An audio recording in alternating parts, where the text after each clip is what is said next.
There you go. It just unmuted. Touch button wasn't working. All right. Call to order the March 28th Oregon City Parks and Recreation Advisory Committee meeting. Starting off with introductions, to my right, Mr. Daniels. Bill Daniels. Derek Kugel. Chris Cook. Karen Morey. Lisa Novak. Doug Neely. Alicia Hammock. Jeff Sargent. Phil Lewis. I'd like to take a real brief moment and welcome all of our new members. Yes. So welcome. Glad to have you here. Has everyone had an opportunity to review You want to let me do the Oh, yes, go ahead. interruption of flow here because we have new members. I'm going to do a little quick overview on how we use the monitors. Is everyone signed in? And if you look, Just go ahead and push it and sign in. Yep. here we go. If you click on agenda at the bottom, your agenda will come up. So our next item is approval of minutes. If you click on that, you'll notice on the bottom right of the screen, it says request to speak.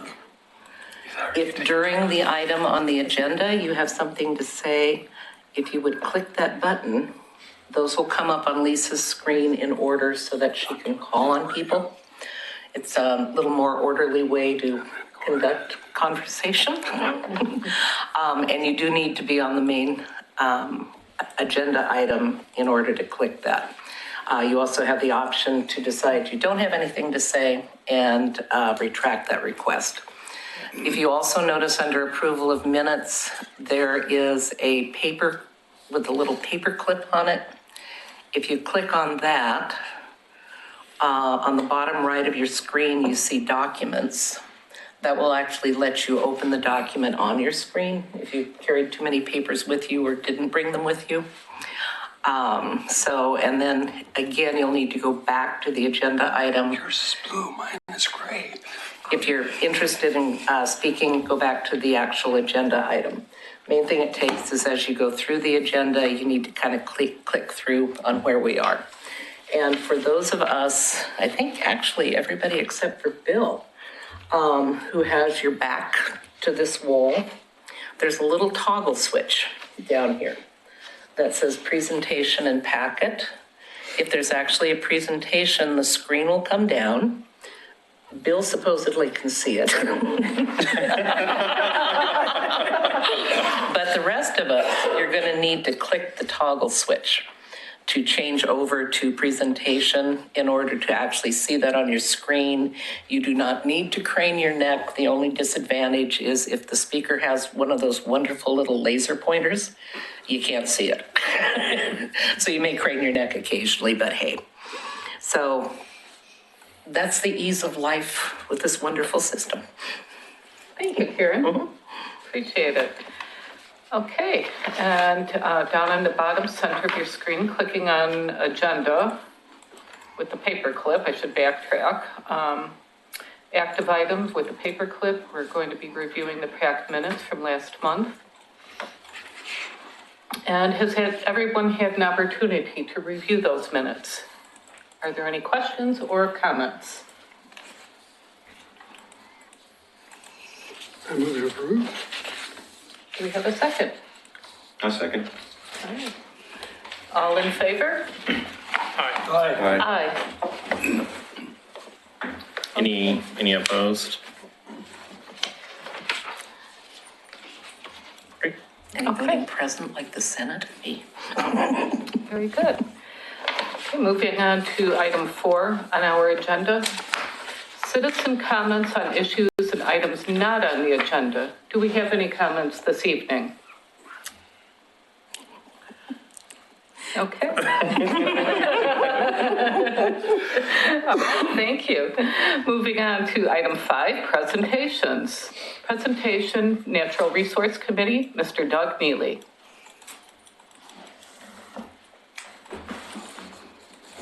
Thank you. Not all presentations are going to come on your screen, and this one won't. But I asked for the Natural Resource Committee to perhaps give an overview of some of the items that are on there that I think there'll be mutual interest in the this advisory committee and activities that we're doing. I'm Doug Neely. I'm the chair of the Natural Resource Committee. For several years, we've had, one of the items is, well, for several years, we've had a heritage tree program where people can nominate trees that are of a certain size and presumably of a certain age that can be named as heritage trees. If it's on a private property and they're named, then they are actually go onto the title of the property. So if it's sold, the heritage tree designation remains. Several years ago, I actually nominated I think the second tree when I lived in a house that was essentially a heritage house in the old neighborhood, and only cost $25. The code has been revised to require the evaluation of a heritage tree to be done by an arborist. This can cost up to $300. Our heritage tree program has not been very successful. I think we've only had about five that have been nominated and approved. We don't know to what extent that might be because of the cost associated with it. So we discussed that, and we don't really understand the purpose of bringing an arborist, of course, is to see if the tree is diseased or is a danger. There is no penalty for cutting down a heritage tree that is diseased or it poses a danger. And so we felt that requirement for an arborist is really not necessary. A person's not going to name a tree that they think is either dangerous to them or is a diseased tree. And they'll probably have some kind of surface evaluation to do that. So one of our members, Nancy Brocha, is looking at the ordinance as it exists and has presented an edited version of it. I will say that the planning department, which we're under incidentally, the planning department seems to be quite receptive to making that change, but it'll have to go through a process, probably go through the planning commission and definitely have to go to the city commission before that code is revised. Another area of concern, let me back up on this one. I believe it was about 1997 or so, the Metro Regional Government had established setbacks along streams that would apply region-wide. Oregon City modified it, and any anadromous streams that were there, we actually put into our code a 200-foot setback from those streams.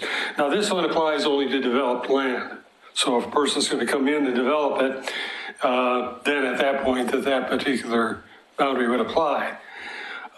If the land is already developed or it had been developed and it's going to be redeveloped for some reason, that particular code doesn't apply and it just goes down to the 50-foot piece that Metro had. In 1997, the Planning Commission at the Cove reduced the 200-foot buffer where the development is going to occur to 50 feet. The agreement had not been finalized for the Cove development at that time. That was several years ago. I believe it was 2008 this happened. And it's type 3, which means it doesn't automatically go to the City Commission or Urban Renewal Committee. At that time, I was serving on both, and I was really surprised when we found out late last year that this change had been made. We're not terribly concerned about it as applies to the Cove development because they have come before our committee, and we've recommended that they're going to have to do cut and fill, balance cut and fill, because it's in the floodplain, and you cannot change the overall flood capacity within the floodplain. So they have structures that they're building that are currently in the floodplain, and they'll have to do some cutting in the floodplain to do that, and that's probably going to come around the banks of the Cove, and we understand that. when we found out about this, we did discuss this with the developer and talked also to the Urban Renewal Agency when there was public input for that. And they have agreed to do native plantings all the way up through the Esplanade, which is actually more than 200 feet. So that wasn't an issue to us, but the existence of the code language was. And so we're hoping to have a couple things happen, either when any issue comes before the Planning Commission that involves the vegetative barrier along a waterway, that it come to us first. That's one possibility, and then we can give our advice to the Planning Commission. Just like the Parks and Recreation Committee, the Natural Resource Committee is just purely advisory, whereas the Planning Commission is actually a governing body. And the type 3 decision that was made does not go to the City Commission unless it's appealed to the City Commission or the City Commission wants to call it out in some form. Another alternative would be to change the code so that it becomes a type 4 decision, which has to go through the Planning Commission and the City Commission, or would give more of a public output. I will say the developer of the Cove has been very cooperative with us, and we're really pleased with their decision to do those native plantings. A couple members of our committee would like to make some landscaping advice, and I have suggested that that be done directly with the developer as opposed to going to the Urban Renewal Agency, because they have already bought that piece of property, and what would apply, the codes that would apply, would not necessarily cover the kind of landscaping that was presented. And we don't really want to get in a adversarial role with the developer because they've been very, very easy to work with. And so we feel that's going to be better done through private communication.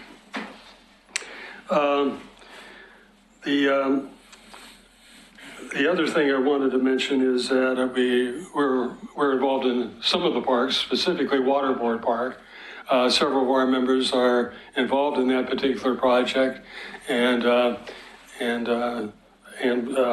we're interested, of course, in whatever happens, particularly in the open space parks of our interest. Now, I should come back to the Heritage Tree situation. The planning director has allocated $300 for an arborist that we would be able to allocate out of our committee. I don't know how long our code change, should it occur, would take place, but we are considering to nominate trees ourselves that are either within the public right-of-way or are in parks themselves. And of course, in their parks, I'll be presenting that to you all as well. So, and our hope is that we can have those up for nomination and bring in an arborist with the $300 and be able to perhaps have as many as 3 trees done because they're all be in Oregon City, and probably could do it in the same day. That's a hope. We don't know what that's going to be. Anyway, we're interested in working any projects that are natural resource issues, which of course Waterboard Park is, that are of interest to you, and work with you on those projects. I'll be happy to answer any questions you have. As you're probably aware, we have one heritage grove of trees as well in Waterboard Park. Yes, that's true. I will tell you that we've looked at the minutes, and that decision must have been made to the Natural Resource Committee. Had it come to us, we would have approved it, but a decision must have been at a different level. Jerry Herman has been a member of that Natural Resource Committee from the beginning. It existed, then it didn't exist, and it existed then again, and he does not recall that particular item coming before the Natural Resource Committee. It was nominated by the McLaughlin Neighborhood Association, probably just shortly after we had adopted the Heritage Tree Program to include Heritage Grove and the $300 arborist fee. But I remember that it's on public land, so it was up to the city to be approved, and I don't know if it was at commission level. I'm not sure of that, but it is Heritage Grove. Could have been the Planning Commission level. Mm-hmm. And incidentally, they don't have to come through us. I should mention that. Our concern is with the code language. Mm-hmm. So when it was mentioned that was a heritage grove, we were pleased about that, but we weren't aware that that was the case. Yes, sir. Has there ever been a citywide survey for what might be the oldest trees in the cities? Or, I mean, have we ever taken a look to see what? To the best of my knowledge, no. No, okay.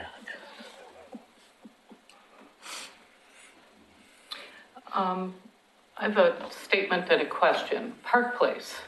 So we have some trees there. So Dee Dee has been working on that. And would there be any opportunity for the arborist to visit those trees? I think, as we say, on parks and so forth, that's probably one tree that we'd be considering seriously. Okay. Yeah. Okay, and then question would be, what about trees located in the natural resource overlay? Normally, they wouldn't be taken down. Ah, If there's a reason to do so, they would have to be mitigated for. okay, But normally, they would not be taken down. okay. Yeah, curious about that. Eric? I was wondering about, have we, or you guys, or folks, regarding the Beaver Creek Renewal Project, I was just wondering if there's any trees that would qualify as heritage program on that side of the road that, with that coming up. It's possible. Here's in a goal-setting session last year, both the Planning Commission and the Natural Resource Committee came forward with developing some kind of code restricting tree cutting for so many years before an annexation occurs. That's not currently in our code. And so there's no automatic protection to any development at this time going in and cutting down the trees and then annexing in right after they cut the trees down. So there's no protection there. Because that's what they're doing. Yeah. And that's a concern that both the Planning Commission, the city, and the Natural Resource Committee presented to the to the City Commission a year ago. And we restated it this last year. So just a statement or a question back to Park Place. I'm not sure where you're referring to in Park Place. There's a back area on the east side of Park Place, playground, the playground equipment. Okay. If you continue up the hill, there's a line of trees. Most of them are not hazelwood, not hickory. There's another word, and I can't think of it's not coming to me right now. Hawthorn. Most of them are hawthorn trees, but there is a grove of Oregon oak trees. And there's one in particular that's actually two trees combined. And what's kind of neat, there's a heart shape. I have a photo. It's kind of neat. And that's the one that stands alone in the field area. Where my brain was going when you mentioned Park Place was the newly annexed 92 acres between Redland and Holcomb. There are some large trees back in there. It's not really accessible, but it'd be a shame to lose those trees during development. I assume this is still in the code. I was going to look at Pete Walter, but he's not. He's the Resource Committee guy. So mitigation has to occur in terms of development. And that mitigation is that if you're removing a tree within the building envelope, you have to pay in some money to actually pay for a tree. If it's outside the building envelope, and a tree has been cut down, you have to mitigate with 3 trees. But there's nothing preventing them from cutting down trees in the process, but there is a mitigation program. Now, I think a lot of you might be aware that the city is now looking at a code intended to create affordable housing, and this includes such things as ancillary dwelling units being built on an existing lot, things in terms of multiple dwelling units, changing the code there with a hope. And some of this is being done to reduce the cost of things like systems development charges, which are a sizable cost to a development. But in the process, and I asked this question was going forward, and I wasn't happy with the answer. But those, those kinds of housing, especially ones that are building on currently existing lots, there will be no mitigation.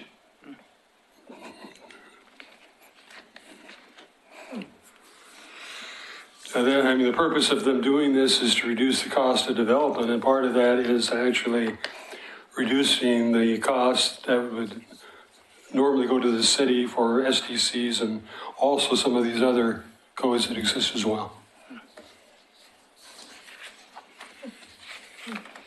Any further questions?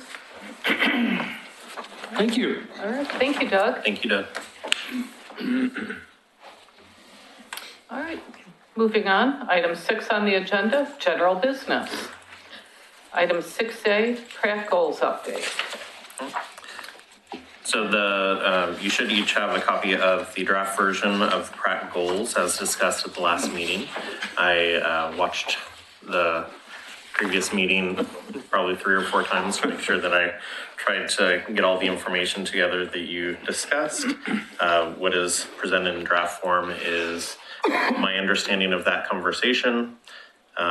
If at this point, if you have any questions or revisions or comments, we can have that conversation now, as well as if everyone seems to be in agreement, we can vote to adopt these as our goals for this biennium. Could I make a recommendation? I don't know if the new members have all had a chance to look at those goals. Could we postpone this decision to the next meeting so the new members could actually look at them? Yeah, it's totally to your decision. Do we need a motion on that? I'll move to postpone the decision on this to our next meeting. And give the new members a chance to look at the goals. Are we still going to have some comments? We could Well, certainly. usually you go motion second if there's one, and then have And then the we can have discussion. discussion. Second. Second, okay. All in favor? No. So we have, No, not yet. yeah, so we have a motion and a And second. I poked my button. You did, you did, I did once before. Go back out and push your you button. did. Ms. Karen Morey. Okay, yeah, I watched the last meeting 3 times, and I'm really impressed Phil came up with this, so. I am going to say that as these stand, I think they are greatly improved. I will not vote for them because of item 6. I believe in city departments working together for the best of the city and the best interest of the taxpayers. I do not believe we should be encouraging the commission to adopt the upper yard without any input from any other city department. We do not know what plans the city might have for that property. We don't know what needs Public Works might have for that property. And with that in here, I cannot support this document. I will make a comment. Excuse me, never mind. I was specific to that, but let me do this stuff here. Mr. Cook, I'm so formal tonight. That was one of my items also I wanted to bring up for discussion. It was a very contentious conversation when we had it before, and to me it felt like the vote that we took that night, which I voted against, to recommend this to the city council was essentially ramrodded through. I don't agree with that decision. I do agree with Karen that there's more footwork that needs to happen there, especially on the site itself. Especially in light of the deferred maintenance budget or lack thereof that we have right now that's outstanding. I think it's the wrong time to bring something like that up and to bring in another piece of property in my opinion, overserved neighborhood as it is, when other neighborhoods are underserved. And we have a $27 million deficit right now. So on that piece, that's how I feel anyway on number 6. I don't think it belongs in this. The other piece I think is missing is the overall parks plan. We've had several discussions on that over the last couple of years. that the master plan is out of date, probably needs revisions, revisiting.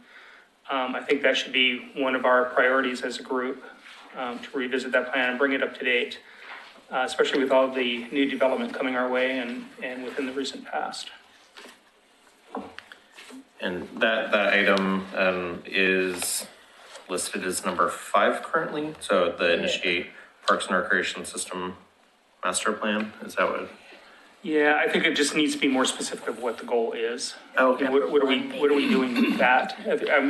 It seems like we've looked at it and it's like everybody agrees, yes, we have a master plan, but it's been sitting there stagnant for a decade or more, and it needs to be updated. Do we know what the year is? What year it was? 1999 was the original. We had an update in 2008, which was kind of a strategic plan more so than a redo of the master plan. We are definitely within the window of needing to revise that. In the budgetary process for this next biennium, I have requested funds to initiate the system master plan. So it's our internal staff goal as well to conduct the system master plan over the next biennium. Great. Mr. Neely? In terms, we're all talking about the same, we're talking about the same issue with regard to the upper yard. I think you need to leave it on the goals and perhaps set the goals for after and putting on the agenda, the ability to put forward a motion to essentially undo the motion that was made last year, Right. because we made that motion. And if in fact the a motion is made to undo the motion from last year, then it goes off the goals. But I don't think you should remove it at this point, because this body has already made a motion and approved a motion that to have that occur. So I think you have to take a formal action. Thank you. I'd like to make a comment since probably, I'm not sure what ramrodded or maybe discussed that really to quite extensively. And we did put forth a motion that passed, I think it's 5-4. And I agree with Doug that if we're going to move back to visit that again, that we have that same kind of discussion and redo a motion that we've already sent forward. And so I didn't get that feeling that we had charged. Oh, the other comment about overserved area, that park borders 3 neighborhoods. And it's probably more of a community park than it is a neighborhood park. We get a lot of people who use that park. So it isn't, but it was one neighborhood that took the initiative to try to save that part of that park, delaying or forestalling the development of Public Works into that upper yard. And that's how that came about. Unfortunately, Public Works found a better facility after 2 years and decided they would move there instead. So that's why this area is still up for discussion. And I think that's something we could have at another meeting, perhaps next meeting as an agenda item. Okay. Should we add that as a future agenda item for further discussion? We can, I'm going to do a follow-up if I can. I'm still on the list anyway. But sorry about that.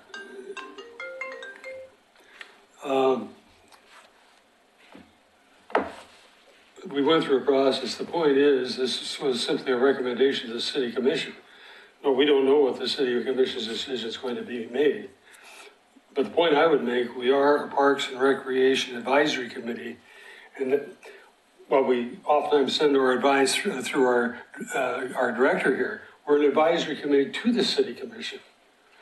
Now, if we want to do away with that motion, then we do away with that motion. But the point is, we don't necessarily wait for the city commission to direct us to do something. That might come to be. But we have every right as an advisory board to make recommendations to the city commission. All right, thank you. Mr. Kugel? I just had one question. When was that added or decided upon? The recommendation. Yes. Has it been 6 months? I would say September-ish, yeah, September. Okay, I was just wondering, you know, here we are sitting and we make the advisory and we have a large turnover. We have three new members. You know, if this goes on for a year or more, I mean, 6 months, pretty quick, but if it had been a length amount of time, would that be revisited because of the change in, personnel? Or- Can be revisited, yeah, sure. What I'm getting out of this, should we add it as a future agenda item? Yep. Further discussion? Yeah, I can add it to next month. The previous meeting, I presented kind of an overview and showed the property lines as the upper waterboard park or upper yard, lower waterboard park in relation to the lower yard public works facility and the main waterboard park piece. Is there any other information specific to the park or the history or the public works facility that you would be requesting? Could you give a link to the original meeting where that vote took place so that people could hear the discussion at that time? Yeah, I can send I that out. think there may have been a meeting before that where this was discussed too, so if you could I'm check to let us know Yeah. which meetings those were. I'm pretty certain it was September. If I'm recalling correctly. Any further discussion before we vote on postponing the goals until another month? Any further questions regarding the goals? Okay. All right, we've had a motion, a seconded, all in favor of postponing the, Oh, actually, I have to do you have to do the I have roll. to do a voice vote, sorry. That's okay. Daniels? Aye. Kugel? Aye. Cook? Aye. Maury? Aye. Novak? Aye. Neely? Yeah, aye. Hammett? Aye. Sergeant? Aye. And the motion carries. Okay.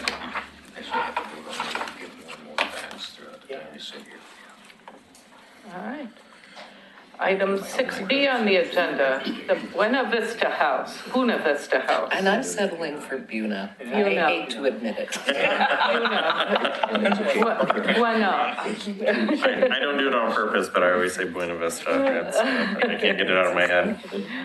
So this is just, again, kind of a carryover, rolling update. The City Commission received a presentation at the March 12th work session to discuss the Buena Vista House. Again, for any of those members that have not been to the house or seen the inside of the facility, I'd be more than happy to schedule a meeting to walk you through and talk a little bit more in detail. At this point, we are attempting to schedule a meeting with the stakeholder group to discuss next steps and setting kind of a benchmarking of if the power were connected back to the facility, what would those next steps be? Putting together kind of a strategic plan of how to approach the development of the house and trying to get to the point where they want to be, which is to reopen it as a public meeting space.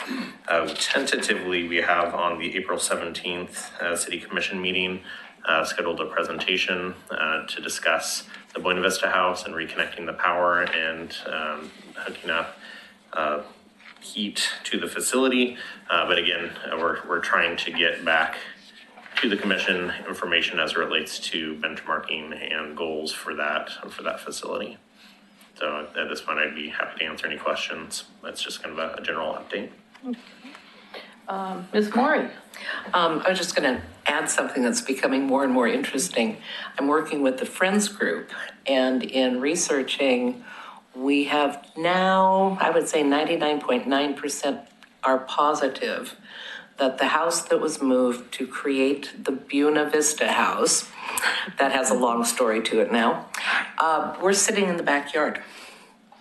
It was literally from just outside this wall out to Center Street. Went through some deeds and stuff and were able to come up with, there's enough points pointing to this that we're in the backyard. In one house and not two. One house, not two. And the humor is I've reconnected with an old friend whose parents grew up in the neighborhood and we were talking about the house in the neighborhood, and I realized that he instinctively says Buna. And it's like, okay, about time to quit being stubborn, I guess. According to the people in the former Kansas City, it's Buena Vista. I will state that I will call it Buena Vista, and if you choose a Spanish name, they might as well be it. It's a tongue twister. Mr. Kugel. I just had a statement and a question. After attending the commissioners' meeting, I definitely could say I side on the side of history over money. As far as, I think that's what it's coming down to as far as these historical houses. One question that we did have after the last meeting, maybe in the commissioners' meeting or the last meeting, I heard the statement that we really didn't even know why it was red flagged. Have we figured that out? Because it's really hard to figure out how much, because then it came up to the cost, which obviously the city commission was going on about, and we have this discrepancy between a certain amount to a large amount, yet we don't have anything in front of us saying why it was. Yeah, the previous building official red tagged it. The current building official could not find any notes specifying the exact reason. I'm assuming it's something to do with the structure. Again, it doesn't sit on a foundation, and having 50-ish people, it's actually by fire code up to 65 people are allowed in the building. I can't imagine putting that many people in that space. The current building official said that he was comfortable with small grouping, basically a handful of folks walking through the house at a time. So trying to get it up structurally to a position where we could have that much load on the structure is where we want to be. The issue is once it has been red tagged and it's not occupied, if we were to start making improvements to the structure, we would need to bring it up to current code with everything having to relate to ADA, restroom facilities, the site grading, anything that would be required for a public meeting space would have to be made before we reopen it. And so there's some requirements there. On the flip side, and so that's kind of the stakeholder scope of work is kind of the minimum standard that would be required based on the building official's recommendation. The city staff looking at the structure is if we're going to make improvements to the house, we probably should make full improvements in order to maintain it as a property that we would like to maintain in perpetuity. And so with that, trying to put in a full foundation for the house instead of putting in corner foundations, which is the minimum standard that the architect that worked on the project was requesting. Again, if we're going to make improvements, we need to have the appropriate pathway.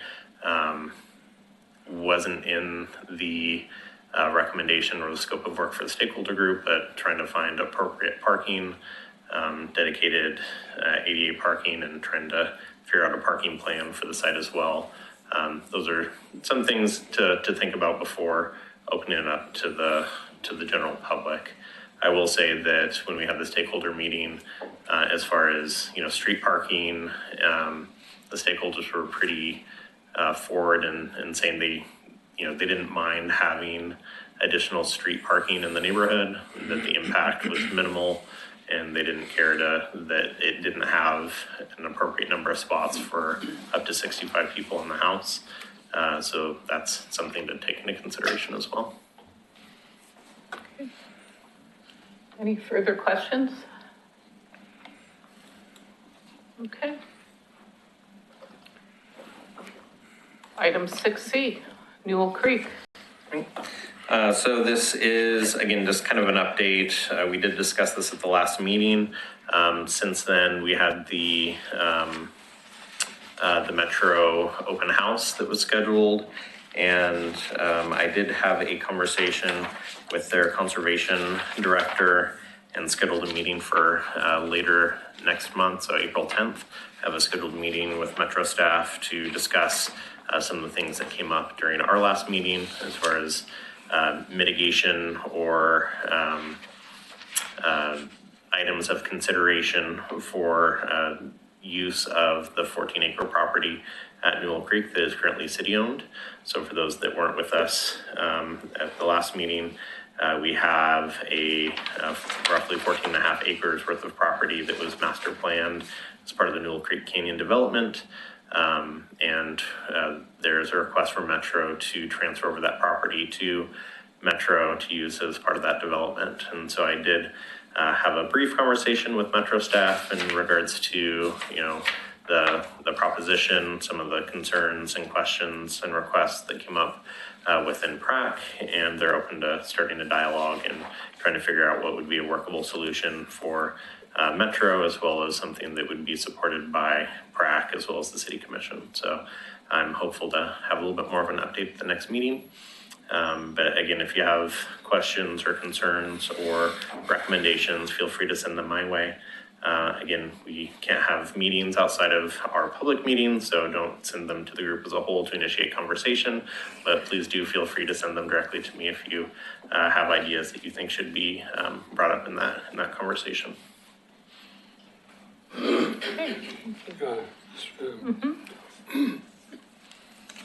The discussion last time was some people indicating that they would want to make certain that the day use area occurs early on in the development. I wanted to mention the phase 1 development, we really can't put any restrictions on that because they're going to be doing that this year. In fact, intend to complete phase 1 of this year. So any kinds of,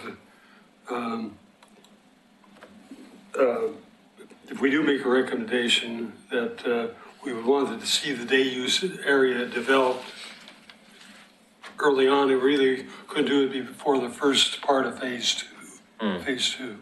Yeah, and I will say in a brief conversation with Metro staff, and they didn't want to be put on the record, although we're having it in a public meeting and I'm telling you this, they said that if the bond were to pass, that they would see that as a possibility of funding some of those phase 2 projects that they have at not only Newell Creek, but at some of their other sites around the region. So there's a pretty big chunk of the bond that would be dedicated for development of Metro-owned properties.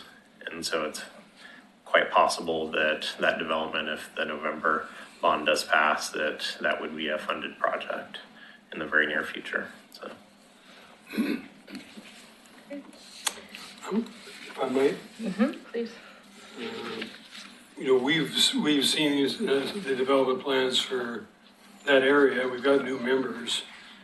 It might be nice to invite, in terms of the phase 2 development and the vision for the phase 1 development and the vision for phase 2, perhaps invite Metro staff to come in again. Oh yeah. Talk to us. Yeah, I can reach out. Anything else? All right, moving on to item 6B, Willamette Falls Legacy Project. So again, just a brief update on Willamette Falls. This is a standing project update. We have begun the process of working with a design team. We're very close to making a public announcement. There is, and I forgot to write that down, there is a scheduled partners update this coming month of April. And I will forward that out to the group. My apologies for not having that in front of me. But we're in the process of getting on the general contractor, construction manager for the project, the design team. We are very close to making a public announcement on the design team, and we're still set for a construction groundbreaking of April 2020. So we're about a year out. All things look fairly positive to continue to build on where we're at, and a lot of good news, a lot of synergy that are working towards us being able to get the project moving very, very soon. So I'll answer any questions if you have them. I had a question. We have a new owner of the land that's not part of the public discussion of use. is the same original owner still involved? And is there still discussions to get another owner to take his place? Mr. Heidergerken is the current owner. He has been in conversations with a prospective new owner.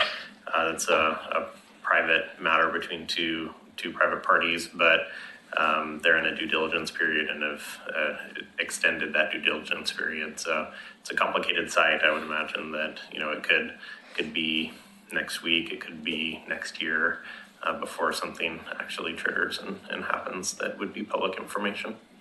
But the Riverwalk, the public side of it is set to go in April of 2020. Correct, yeah. So the Riverwalk itself is not dependent upon the owner.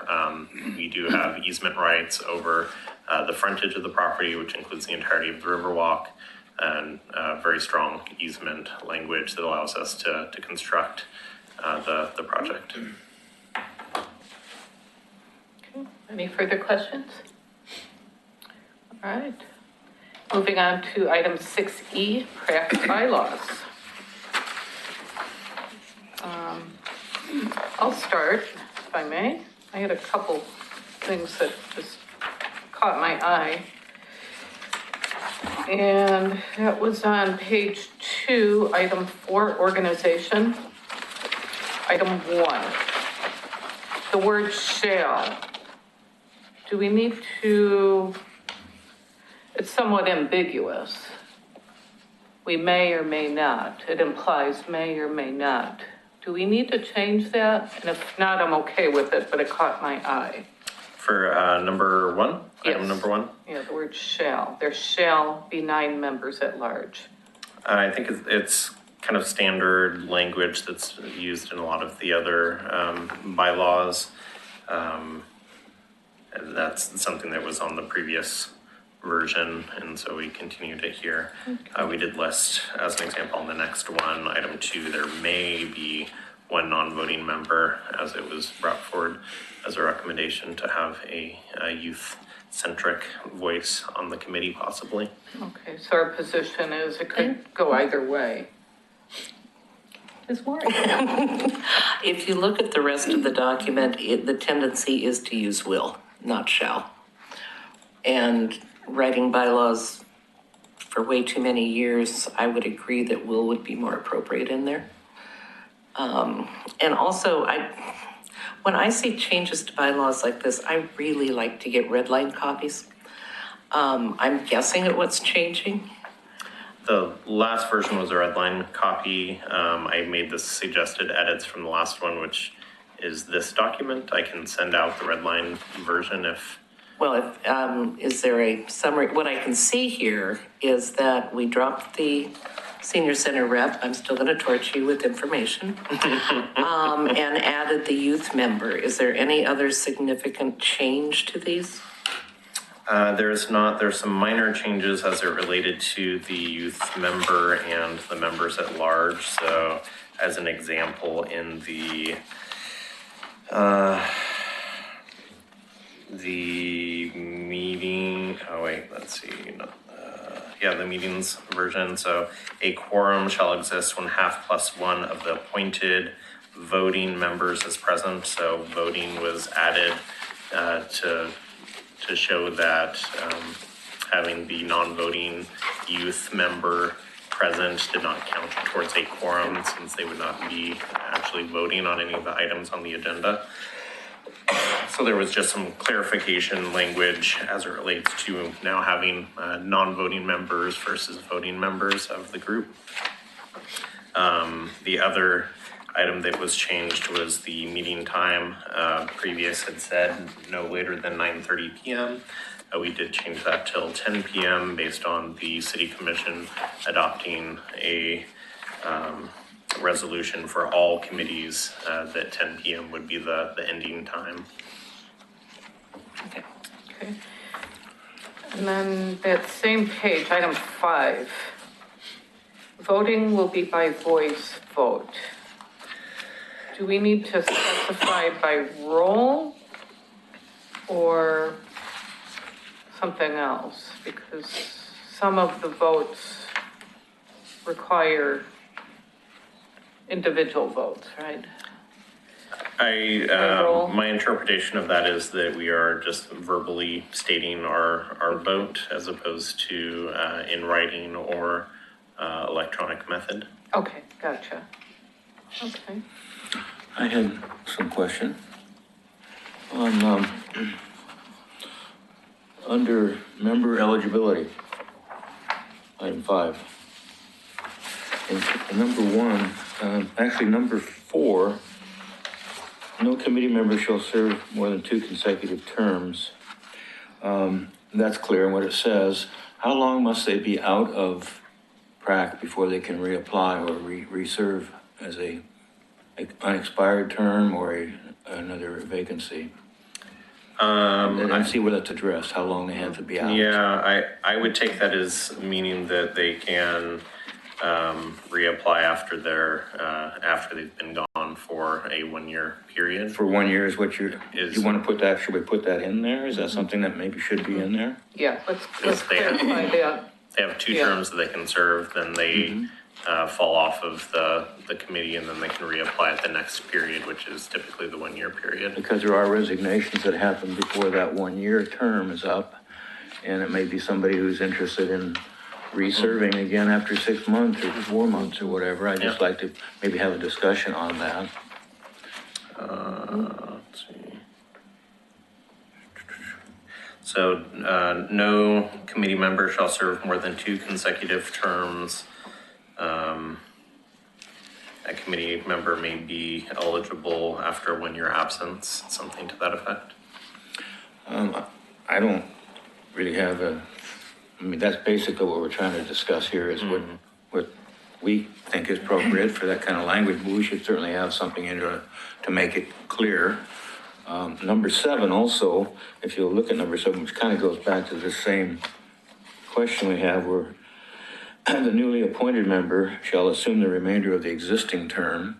Does that mean that they have 2 more terms they're eligible to serve? Or do they, if they're only coming in with 3 months to go in an existing term, then they only get another 2 and, okay. Yeah, That's so they clear would then in serve everybody's mind. the remainder of that term. They would have 1 more term. Okay. And then after that, those 2 terms, even though one was a And they partial gotta sit term. out for X number of months. So Yep. that's maybe what I'd like to see us come to a conclusion, what makes, To clarify that, yeah, I could see a scenario where someone, like a Sean Dackler who might wanna, yeah, I could see various scenarios where we would want someone back. Yeah, okay. Mr. Neely?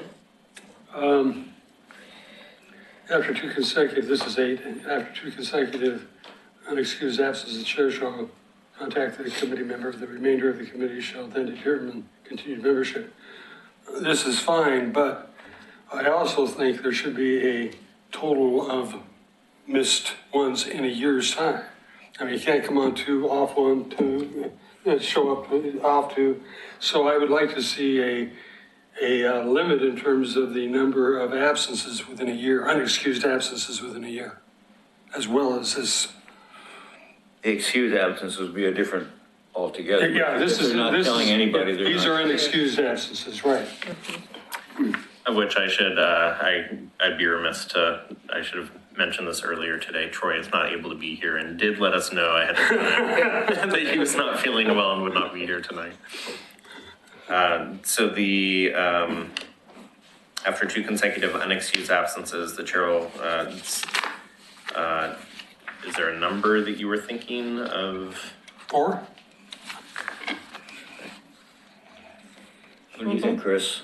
You must have a, Yeah, what's what do you think clear? is a fair number? I think that's fine. Are you saying It's 4, arbitrary. I mean, it's, 4 unexcused absences? It's consecutive, the wording is consecutive, 2 in It's a row. unexcused. I think 2, I mean, for me, 2 is fine. I mean, Well, this is, yeah, these are consecutive, doesn't say anything about Oh, anything overall. else. That's my point. No, the 2 is fine.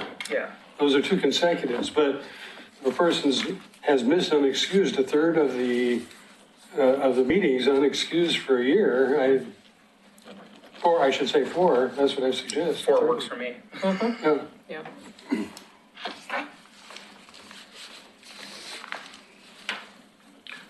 We've got was it 9? How many times do we have 9 regular meetings? Well, you have to have at least 9. 10, I think. I is- just said 9. Well, we typically have, I think 9 is the minimum is listed on the, Okay. yeah. So, 4 out of 9 in a given year.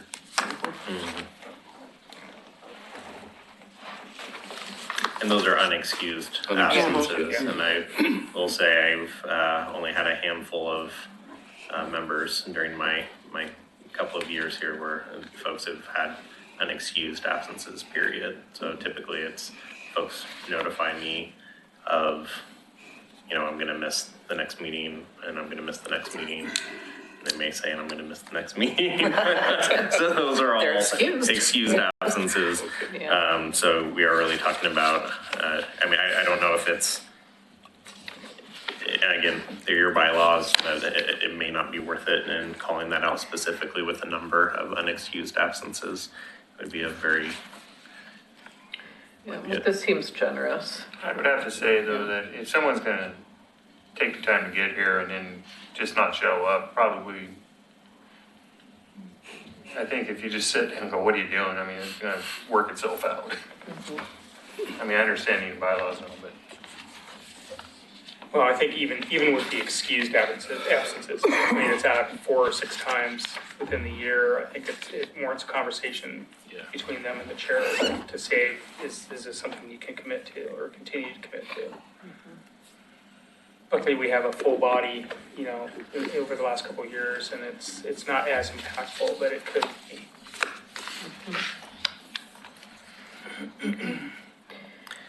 Any other comments, questions regarding the bylaws? So did we get a clear answer on how long you may sit out? yeah, so Or I you can guess reapply? we've had some recommendations from individuals of this group. Again, this is a group decision on what you would like to move forward. So I didn't hear any opposition to things that were suggested, but if you have any questions or concerns, or is everyone generally in agreement with the items that were brought up tonight? Yeah. I think the one thing that was left fuzzy for me was the wording around, if your term, you've served your 2 consecutive terms, the period between reapplying, Yeah. I think we need to nail that down. You have to wait at least 12 months or 1 year from the time your last term ends before you can reapply. Or before you can begin You serving can a new serve, term. yeah, But exactly. I did bring up that opportunity where it's an unexpired term that you're willing to serve in, where somebody has resigned or for whatever reason, and we're looking for a vacancy. Is that person who just, for example, quit 3 months ago, is he eligible to submit paperwork? You're thinking not, you're leaning? I'm thinking no. I think we have a large enough community, and we struggled with that this last go around, but we ended up with some really good candidates and new members. So I think even if it takes a little bit more time, I think it's beneficial in terms of gaining more diversity and new eyes and ears.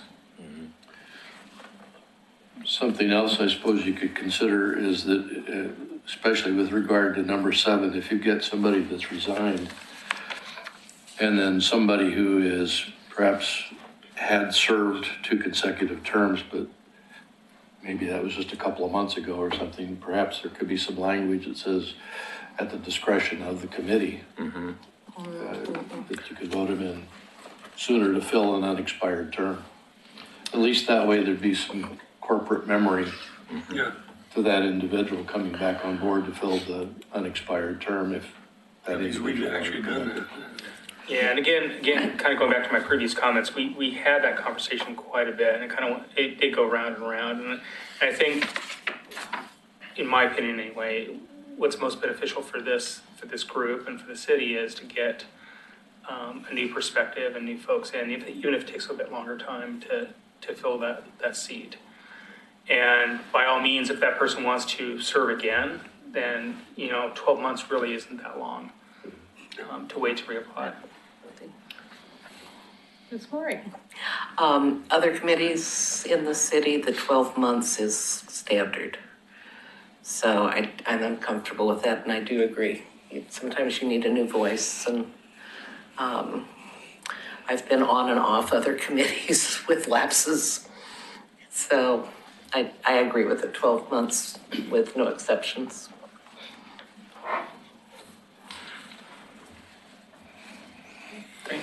So what I'm hearing is that we should revise these, make the changes and comments, and look at them again next month? Is that Yeah. what I'm understanding? I can craft a motion. Do we want to vote on it? As a final draft with her comments? You can make the changes in the motion. My preference would be to wait. Okay. See the final. Okay. So I'll make the revisions, send them out to the group. I will try to send them out earlier this time than the week before, or the weekend before, as it were. But if you have any comments, questions, alterations, feel free to send them back to me via email, and I'll try to incorporate, again, those comments at least as we come back to have that conversation. Okay, very good. If there's nothing else, moving on to item 6F, Clackamas Park Master Plan. So this is a general update. As you're aware, we had a presentation at the City Commission work session scheduled for March 12th. Presented the Clackamas Park Master Plan, the items of importance to that plan, including the RV park, the boat ramp, and the overflow parking lot across the street of Clackamas Drive. Commission gave direction to staff to reach out to the Oregon State Marine Board and begin conversations around what would be acceptable by the Marine Board to make alterations to the ramp design in order to limit the impact on the green space at Clackamas Park. Additionally, they want us to go back and look at the deed language as it relates to the overflow parking lot. It currently states there's a deed restriction that the lots across the street are to be used for park or sewer purposes. We currently use it for overflow parking for events, as well as during the busy boating season for fishing. So staff are in the process of kind of going through those steps. We've also had some brief conversations around how to show what options might be available in a visual standpoint, so that it can kind of give an idea of what would be possible in the space. Because so much of it is, when we make alterations to the boat ramp and what's currently there, you kind of see it in relation to what is currently there as opposed to what could be in other spaces. So if you're moving boat ramp and information and facilities over into what is currently green space, are there ways to incorporate additional green space within the other aspects of the design in order to limit the overall impact that might happen at the park? So we're in that process. We'll be coming back to this group very soon with kind of some basic information, and then going back to the City Commission at some point with an update on, again, what is feasible. With, a work session, you don't get the same type of direct voice from the commission as far as what they want you to do. So there was no vote, no resolution.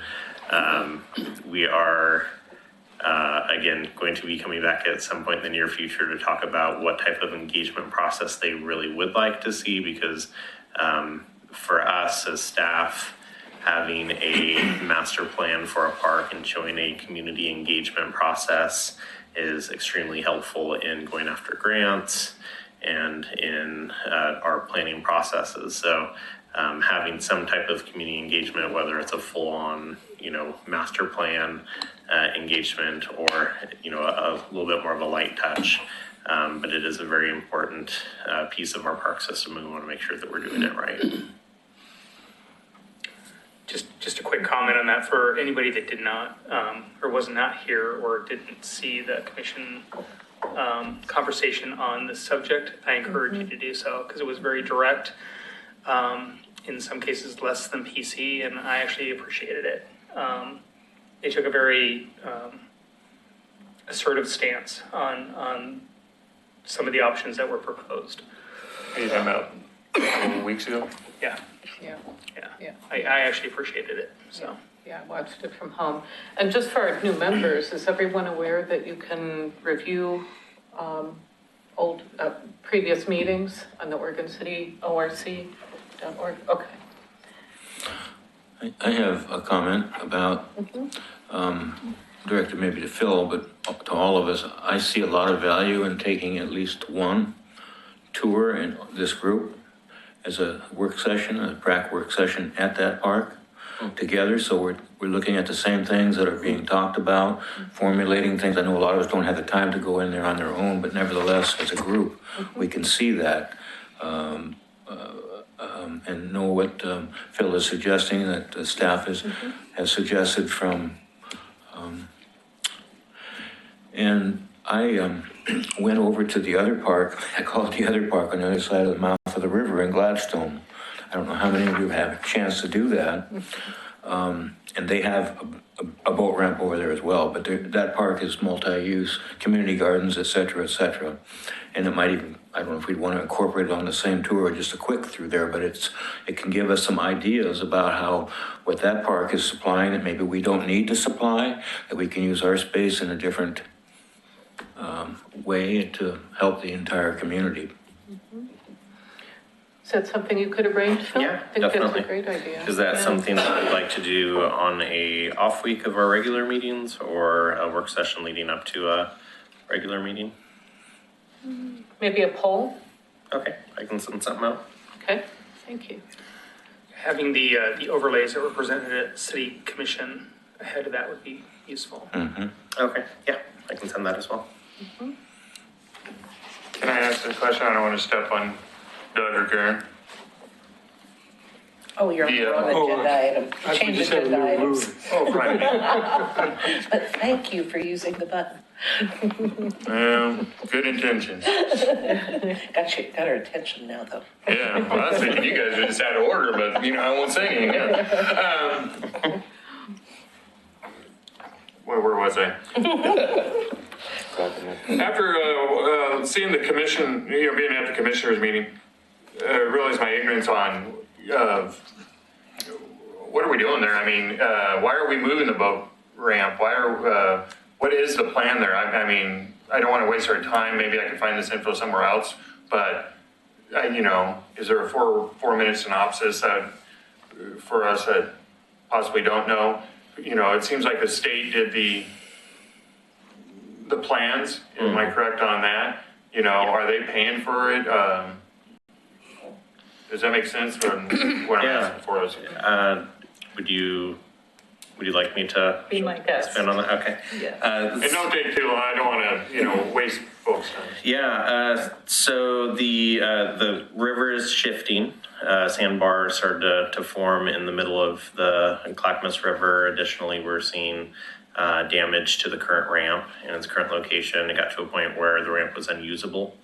The city worked with the Oregon State Marine Board, received a grant, did improvements for a short-term fix in its current location, and knowing that a new location would probably be required in order to not see similar damage in the near future, basically eroding away underneath the ramp in a way that we knew would continue to happen.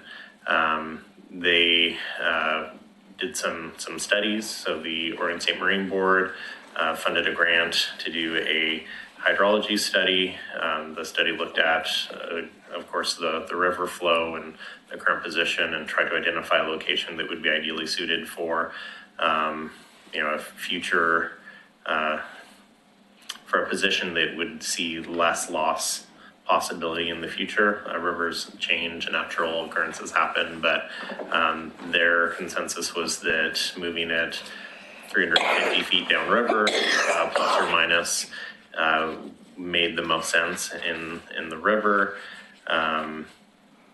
with that, the Oregon State Marine Board supported those findings. The engineer's report supported those findings. Oregon Department of Fish and Wildlife supported those findings. They did provide public input and feedback afterwards, and held an open house. The public were able to go in and listen to the engineering's report and look at the study. They came up with alternatives A and B. Of that, the Marine Board asked for additional safety measures, which included a loop to allow for boaters to be able to loop around as opposed to doing a 3-point turn on the boat ramp 350 feet downriver. So when you're looking at the designs that were put in place, that it was taken into consideration the hydrology study. I am, again, just relaying information as it's been provided by engineering reports. They are providing a recommendation based off of those same engineering reports. And so whether or not the city chooses to do with that piece of property, it's the city's decision. Ultimately, it's the city commission's decision what they would like to see done with that property. I will say that we do receive funding from the Marine Board for site improvements. We also receive ongoing operation and maintenance funds from the Marine Board to provide the parking lot and restroom facilities at the site. If we do not have a ramp at that location, somewhere within the park that's an agreeable location, we would have to repay previous grants that were issued to the city. Additionally, we would not have some of the ongoing operation and maintenance funds that go to the parking and the restroom facilities at that site. So again, it's staff just providing this information. This group is an advisory group to the city commission. If you have ideas or suggestions as we move forward, I would love to be able to help get that information to the city commission, but it's the city commission's decision what to do with that piece of property. And however I can provide that information to the advisory group and to the commission, we can start walking through that process. Thank you. Yeah. Thanks, Phil. Thank you. Mr. Neely. This was brought to us, and one of the major concerns that we had was that they had a road access to their planned, to the design that they had proposed for the new one to come through. That really split the park. And then they had a big area for turnaround and so forth. So a lot of the green space and so forth was really being affected by the plan that they put forward. And that raised concerns on our part, I know. And of course, another huge topic will be about RV parking and where that falls within the area that we're talking about and how important that is, priority for that. Generates a lot of income for the city, and probably with the Willamette Falls Legacy project, the parking issues that I attended as with Metro when they first hired a consultant for parking here in Oregon City to access the Willamette Falls Legacy project. It was on the group to figure out what best to get people to that mill site. And obviously not driving your car down Main Street is the best idea because there's going to be a lot of people using that area. So we're talking about other ideas, but certainly a free shuttle, possibly from end of the Oregon Trail as well as Clackamas Park. Those are areas that could be used to shuttle people year-round, really, to that site. So certainly RV parking is another concern.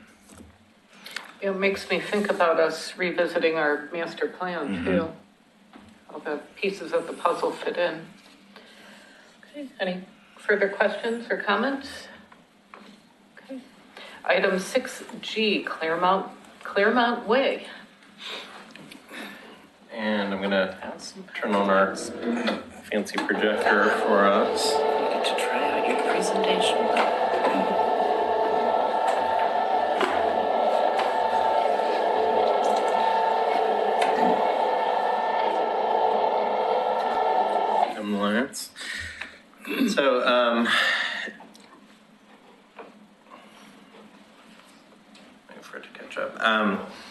We have a piece of property that was presented to the city commission for consideration to enter into a purchase and sales agreement for acquisition for park purposes.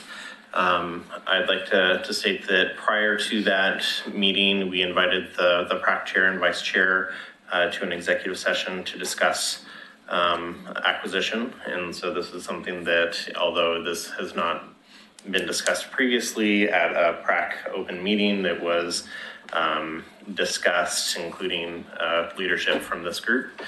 The piece of property includes two different pieces, two different tax lots, even though it looks like three. So we have tax lot 300, which is split. It's a 1.97 acres total between the two different pieces. And then the property in the middle, 0.56 acres, property number 400. And again, I can't tell you why the lots were split. Doesn't make a lot of sense to me, but it is what it is. So it's two tax lots. Again, it's right around 2.5 acres. The primary purpose for acquiring these pieces of property is that this is along a trail corridor for a multi-use path, which would extend basically from Wesleyland Park up through Beaver Creek, connect very close to the new Newell Creek Canyon properties through Metro. This is along a corridor which would provide more direct access. One of the comments that was received during the commission meeting was, or during conversations was like, how does this work in relations to, the street, sidewalks and bike paths, things like that. The proposed connectivity really does connect park to park to park. And allows access along a corridor which connects some of our residential areas, which are being built out pretty substantially to some of our business uses. So connecting to the Safeway, the Fred Meyer properties, which are just across the street on Malala, the Malala corridor, which is right there adjacent to the property. One of the questions that came up in the conversation about acquiring this property was also opportunities for dog off leash areas or dog parks, fenced dog parks. We've been in conversations with PGE around there's a transmission easement that runs through the property. And so we've had some conversations with PGE around what this property could be used for. If we were to develop it as a trail, and if we were to look at possibly putting dog park amenities on the site, which would include, 4-foot fencing, include parking, things like that, which would be required for a property like this. All conversations have been generally positive.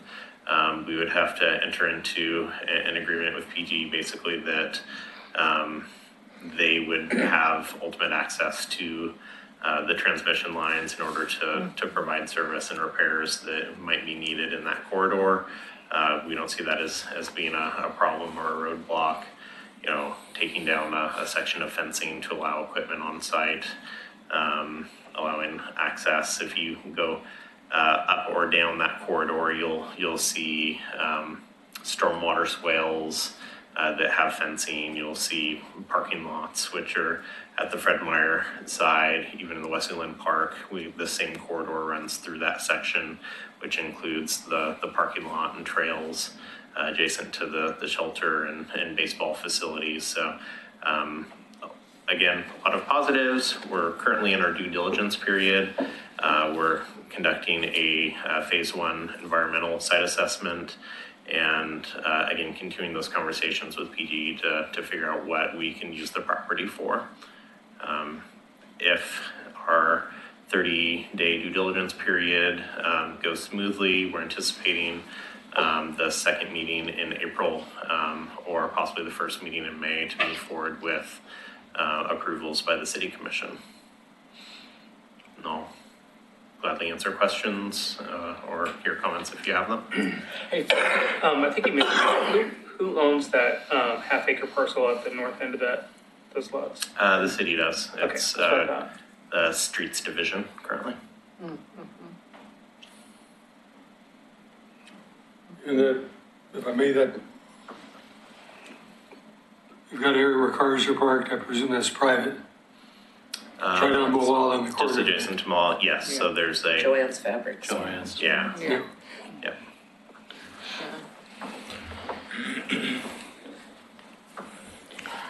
Fencing for a potential dog park. How would the funds be derived for that expense? Yeah, that would be a new development. It, in theory, could be SDC eligible. SDC. As we move forward with our master plan conversations, we would anticipate putting together a new capital list, new CIP list, and updating our methodology for system development charges. So probably being a little bit more specific. Our current list is a little generic in the types of properties that we can acquire and develop. I think this would fully be eligible within that. I mean, it's on our list for trails. So we have trails as the developable system development charge applicable piece. Additionally, if we're to use it as a park property for a community amenity such as a dog park, I would be eligible, I would imagine. Okay, thank you. You're probably looking at parking too, is incorporated into that? Yeah, there is street parking all along the frontage, but I would imagine if we were to develop it as a fenced dog park, we would want to have off-street parking.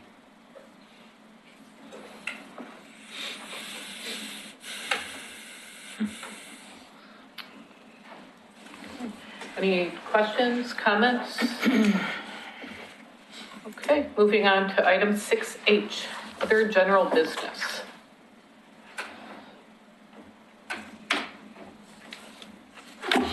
Nothing on my end. Yeah, Just go this way. Stage lights came on. yeah. Okay. Item 7, member reports. Starting on my right, Mr. Daniels.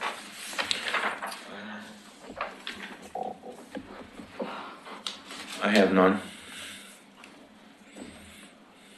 I was didn't know I was required to have a report. Not Next required. month. Have you visited any parks in the last month? I did try to go to the neighborhood association meeting yesterday, in which all I found was a sign, Which neighborhood? Caulfield, Just a sign? saying, sorry, no meeting.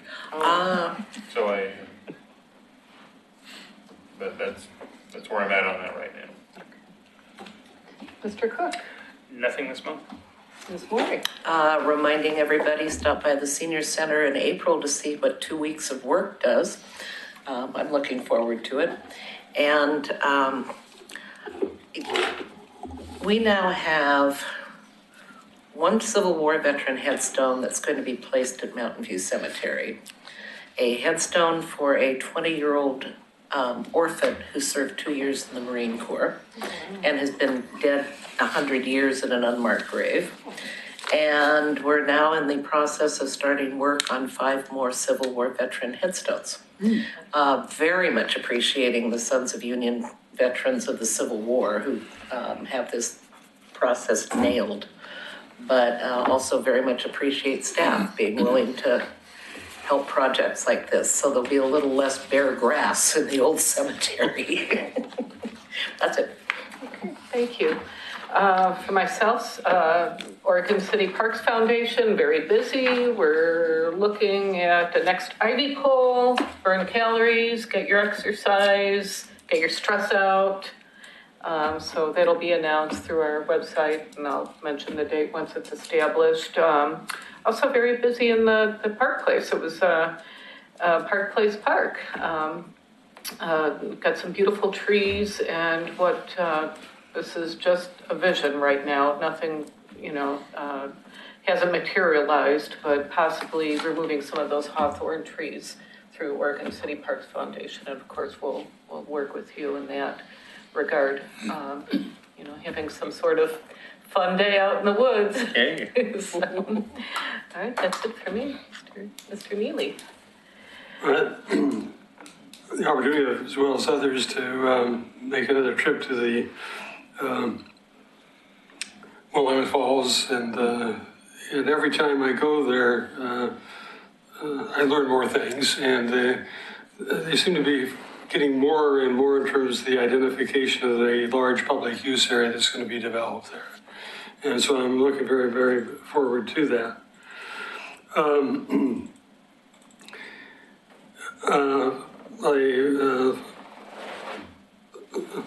going to phrase this very carefully because I don't know if it's public knowledge or not, but the planning, the county is thinking of actually selling their lot next to Abernathy Creek off of Abernathy Road there. And there strikes me that, first of all, we have a regional trails plan, and there might be some opportunities, depending on who the buyer is, to actually look at that particular area for potential public access, and at least some of that. And you may not have heard of this, but I heard it from a county employee. And so, From three just say that. You've heard about it. I've heard it from 3 different sources. Okay, and so I think it's something to keep our eyes open. I've got a question. What's happening on Arbor Day? I know there's an Arbor Day event, but are any of us involved, really? Yes, so Oh, we yeah, have yes. Oregon City Enhancement Day, which is scheduled for next Saturday Yes, at the end of the Oregon Trail. yes. But you can just show up and register there, You can right? show up and register at 8:30. You can pre-register online and then sleep in until 9 o'clock. If you pre-register, they have t-shirts ordered for volunteers. You'll be more likely to be able to secure a t-shirt, which everyone likes their swag. But we're very excited to have it at the end of the Oregon Trail property. As you're aware, we have a lot of use of that site. We'll be celebrating our city's 175th anniversary of incorporation this year in August at the end of the Oregon Trail property. And so there'll be a lot of community events. It'll be nice to get out there and plant and beautify that very important property. I want to, not quite done. In the years past, the Greater Oregon City Watershed Council has had its site that it works on, and that's the Abernathy Creek Park. We're bringing some professionals to do some invasive management, so we're not going in there this year. But on April 20th, we've gotten the junior ROTC to come to Ogden Middle School.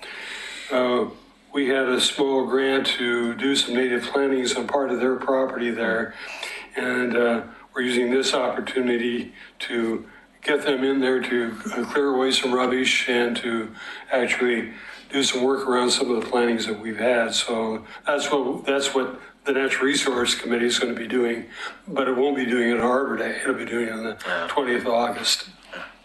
Of April, excuse me. Yeah, thanks for the reminder about Enhancement Day. Yeah. Yeah. Forgot to mention that. Ms. Hammock? Nothing to report. Okay. Mr. Sargent? Well, for the record for the committee, I've been appointed to Clackamas County Aging Services Council. Those hard services are trying to get rid of it, are they?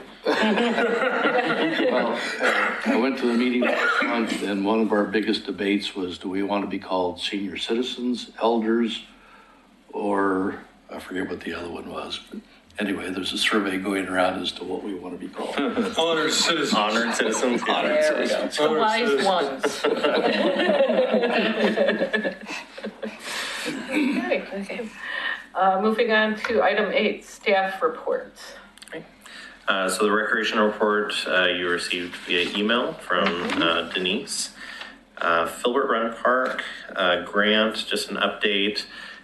We are planning on submitting the local government grant program grant tomorrow.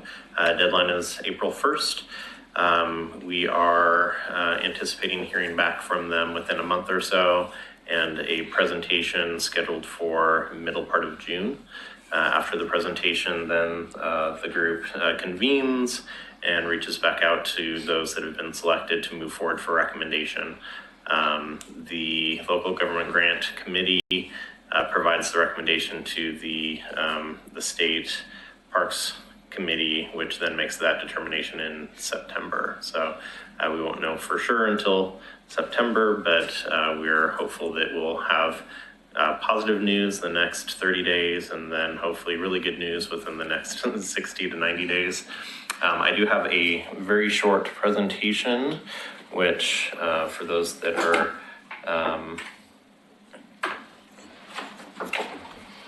this thing is so sensitive. There we go. So for those that are not aware of the property, just a quick overview.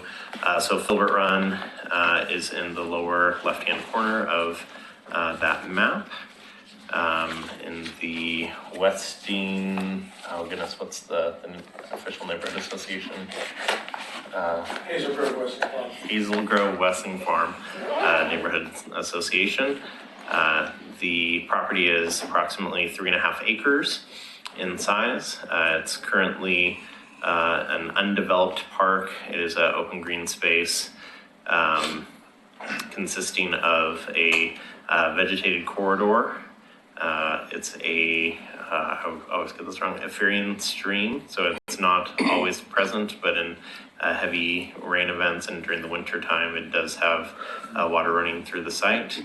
There's some existing tree canopy in the central corridor of the park, and open lawn area just there to the right-hand side of the vegetative corridor.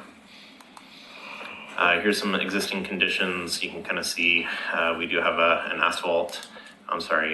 cement sidewalk, which is on the northern side of the park. On the southern side of the park, there's an existing entrance, but it is undeveloped, basically just lawn area. The mature tree canopy in the central part of the park is really I think the selling feature of the entire space. So the master plan concept calls for a loop running through the park, access to the neighborhood just to the east of the park through a walking path. We'll have a formal entry to the south, which include a park entry and kiosk. There'll be nature play amenities for children, a shelter, and just overall cleaning up and connecting of the space. It will make it, again, ADA accessible, so users of all abilities will have the opportunity to enjoy the park where its current condition does not allow that. Some of the pieces that are called out, again, Eco Lawn on the western edge of the park, footbridges across the stream corridor, shelter, interpretive signage, native plantings, additional present images that were used for the design process, the public engagement process, including the natural play elements, which is really an exciting piece. So if we are successful, again, moving forward, we would look at a winter 2020 RFP process, doing construction documents and permitting to then allow us to have the park completion in the summer to fall of 2021.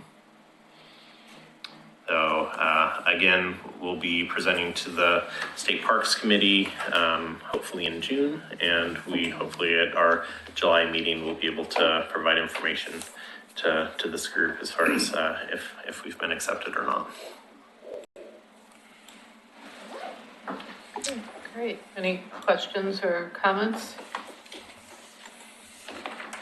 I'll make one. I like the trees. In a way, it reminds me of Atkinson. Yeah, it's nice to keep the trees. There you go. And then last item is just the Beaver Creek concept plan. There is an open house scheduled for April 9th. 7 o'clock at the Oregon City High School Library. This will be looking at the concept plan area, zoning. In that space, there are some trail corridors as well as green space, which have been planned, not as heavily planned with park space as some of our other concept plan areas, but a lot of interconnectivity and natural areas that will be preserved for future use. So if you are interested, I would highly recommend attending the April 9th meeting and learning more about the project and what the different pieces of that will include.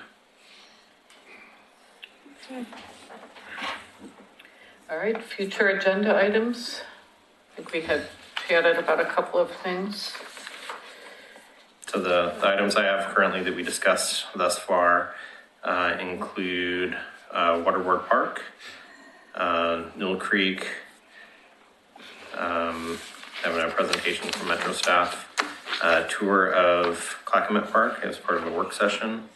One item that that we didn't discuss yet, but that I'd like to bring up and probably will be presented at a future meeting is a presentation from ODOT or their representatives to discuss the I-205 widening project and impacts and mitigation. They're currently working on their 60% design set, and they're anticipating an August completion of that design set. So within the next couple of months, probably having further conversation around what their impact will look like for the parks, possible mitigation. And they had one presentation to us a few months back as they were going to the voting process for the easement use for the permanent and temporary use of the green spaces. And so in conversations with them more recently, they wanted to come back and kind of talk about those the mitigation and the types of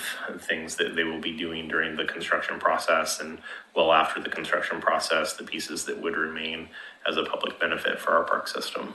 So looking at probably within the next 2 months, scheduling them to come in and give a presentation.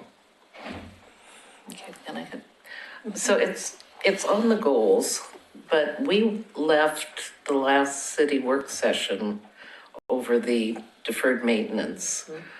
With the idea that we needed more public process, polling, listening sessions. Yes. When are we going to start planning that? Yeah, so we are right now working on a RFQ, a request for qualifications for a firm to kind of walk through the public engagement process.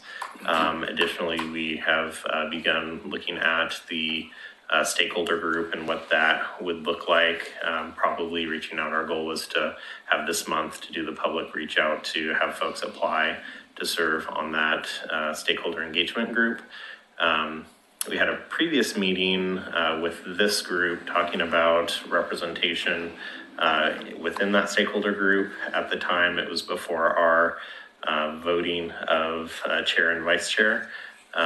During that conversation, we had voted to have Troy and the chair of this group be the representatives. So I would probably be reaching out to, again, Lisa and Troy as the voted members of this group, if you are still comfortable with that being the representation of PRAC within that wider stakeholder group.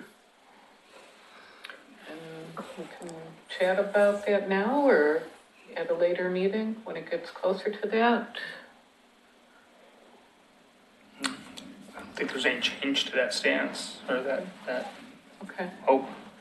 And that was part of my, and I'm glad you mentioned it, Karen, on the goals to reach out to the different neighborhoods, because if we are going to be doing that, reaching out to attending meetings on a regular basis, and I mean like once a quarter, and it doesn't have to be all of us, but it can be kind of rotating. It was part of it to kind of build a rapport with the neighborhoods.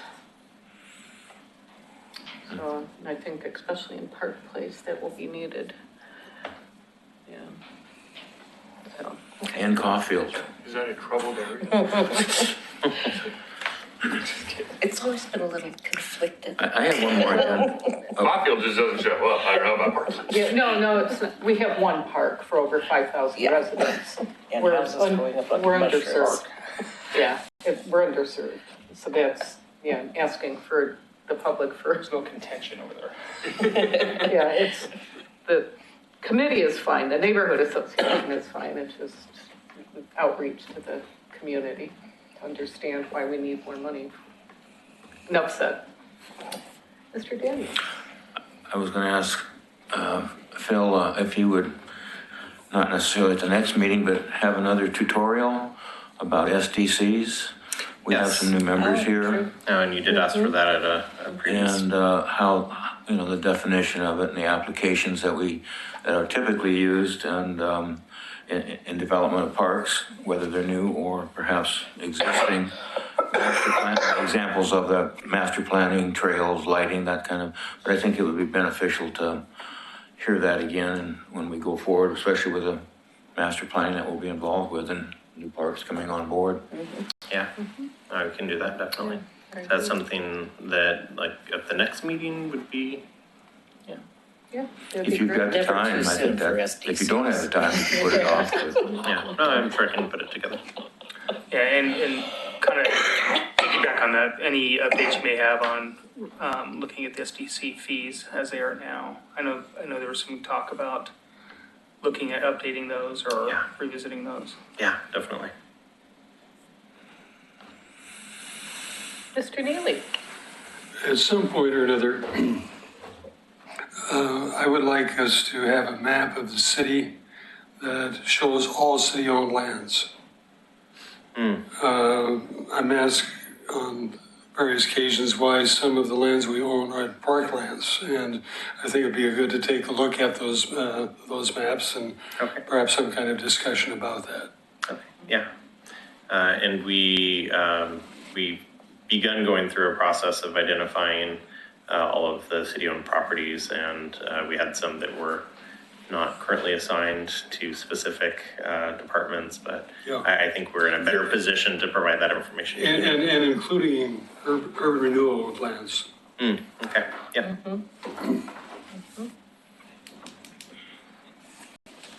Anything else? Our next meeting is Thursday, April 25th. And with that, meeting adjourned.